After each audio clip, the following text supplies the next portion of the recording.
If dozens of people in your neighborhood were dying from cancer, you'd want to know why, and you'd assume the government would as well. But in one Metro East community where residents are dying, they say the government hardly seems to care.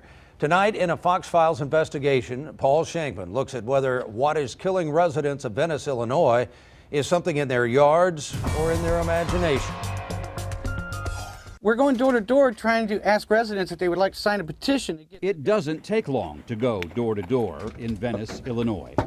Fewer than 2,500 people call this city home, and their numbers are shrinking. We have over 125 cancers in a 3-block area. For the past 2 years, a handful of concerned citizens led by this man, Larry Bergen, have been trying to prove something in this town's toxic past is threatening its future. The fact that there is so many cancers in just close proximity alone is not a natural thing that occurs. There has to be an underlying factor. If Venice, Illinois was ever a place of good cheer, it was a long time ago.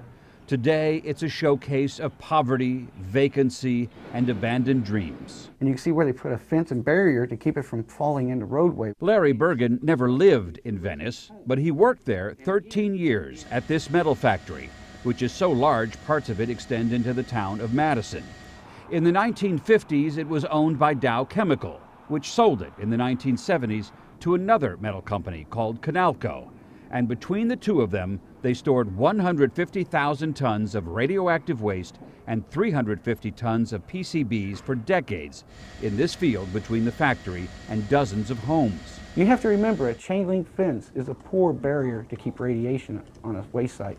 Dow and Canalco removed the waste in the early 1990s. But a decade later, 60,000 pounds of uranium dust was discovered on beams inside the plant, including the area above Larry Bergen's workstation. To this day, he claims his severe skin problems and heart and lung issues are related to that exposure. But because Bergen did not have cancer, he was not eligible for a portion of the $18 million other employees received from a federal fund for workers exposed to radiation. And that might have been where the story ended. But in 2009, a former co-worker of Bergen's who lives near the plant began noticing many of his neighbors were developing all kinds of serious health problems, especially cancer. So the two of them formed a citizens committee and began conducting an informal and somewhat vague health survey in the 3 blocks closest to the factory. And that produced a list of 224 residents with severe health problems, 154 with some form of cancer, mostly over the past 5 years. About 40% are already dead. Mr. and Mrs. Mason used to stay there, but they're both deceased. As a child, Claudette Price lived in this house on Meridosha Street, just across the alley from the plant. That was every day and every night, 24/7. Smoke, dust, and all that came out from over there. Claudette Price is a cancer survivor, but her brother, sister, and an aunt who all lived in that same house all died from cancer. It's not like something you just catch from someone else. So you try to figure out, well, what's the most common thing in the town that we are all around? We don't have any evidence that there was ever any off-site release. The Illinois Emergency Management Agency does not think the radioactive material stored outside the factory presented a threat to neighbors. First, because it was thorium, which is only slightly radioactive. And second, because the prevailing winds in Venice blow toward the plant, not the homes. Never say never, because you can never be 100% assured.